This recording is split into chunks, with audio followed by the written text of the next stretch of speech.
Hey you go guys, welcome back to the channel and back to work on the XB Coupe once more. Again, apologies for big delays in getting back online with this thing, but there's really no excuse now. It's really up to me, and I've got to be honest, I'm finding it really hard to get my mojo back, to get the flow back working on it, to get my hands warmed up to the tools, so to speak. But I'll get there. It's just, you know what it's like when you've been working on a project and you get pulled off it for whatever reason, or you've got to stop it, or there's some delays or whatever. Then when you go back on it, it's almost like you don't know where to start, and that's how it kind of feels. And in a way, I can really understand people that don't finish projects, especially cars. They start something, then it sits in the shed for years. You've got to be in the flow. You've got to stay with it. You've got to keep going, even if you've got to push yourself. So anyway, that's what I'm going to have to do. I'm going to have to give myself a bit of a kick up the rear and just get into it and get on with it. So what I'm going to do is, and just by the way, last week we did the little video on playing around with the rear end, the IRS. That's pretty much on a standstill now. We can't really do any more with that because we're waiting for the diff head to come back. And there's actually a couple of tie rod ends too. So anyway, we've got to sort of we just put that to the side. Again, it's probably not really the time for the IRS. I've got to sort of tie up a few more things with the sheet metal too, and then I'll probably end up putting it back on the chassis bed for that, because I want everything to be spot on accurate. So some other good news is I ordered the front end from United Speed Shop, so that suspension unit will be hopefully it'll be here within the next month or two. Yeah, so for now I'm just going to get back into it. There's a bit of welding that needs to be finished off on the sills, or one of the sills at least, and so I'm just going to muck around, just trying to catch up on a few things. Hope you don't get too bored with it. Hope you enjoy watching still, and basically the idea is just get back in the flow. Just got to get back into the flow. So hope you enjoy.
Alright guys, so she's all done now, all cleaned up and treated, and yeah, it definitely looks better having those two edges welded together rather than just leave it as a seam. And that's the inner part, the original Mustang part, and yeah, she's just been welded to the new outer sill cap. It left all the drain holes in place, and yeah, so all ready for paint basically. And I'm actually starting to think that I might start epoxying these areas. You know, the driver's side was done yeah, a few months ago now, so yeah, there's still heaps and heaps of work to do in fabrication, but anyway, we'll just sort of have a look at what's next. And if you have a look at this driver's side here, yeah, so going back a couple of months, I added a 12mm RHS and lowered the roof line by 12mm, and then yeah, just blended it all in with the roof line with lead. And same with the pillar there, that's been widened to accommodate the sedan windscreen. Just coming over to the passenger side now, we'll have a look at what we're going to do next. The bottom part of this windscreen pillar is going to need to have a bit added to it. And then you can see there where I finished. I'm going to have to clean all of that up. And yeah, just coming right back to the quarter panel, to the sail panel, or whatever you call it. That's all got to be cleaned up. That little corner piece too, got to be fixed up. And so yeah, there's a fair amount of lead to add in there.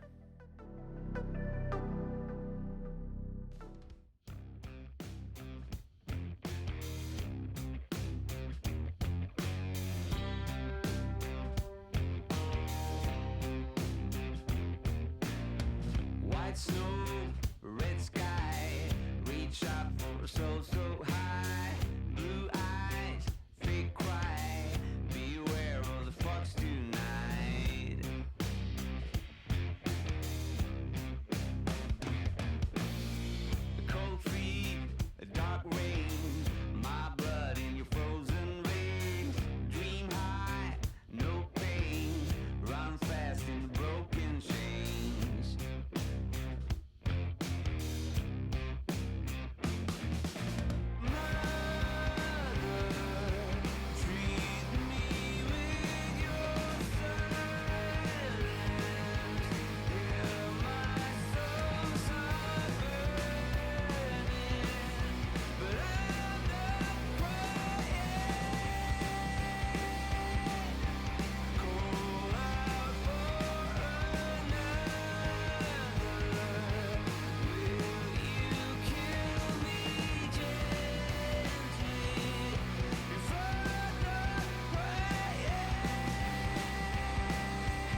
So now we've finished the lead, got her all smoothed out, and pretty much all I can do at this stage.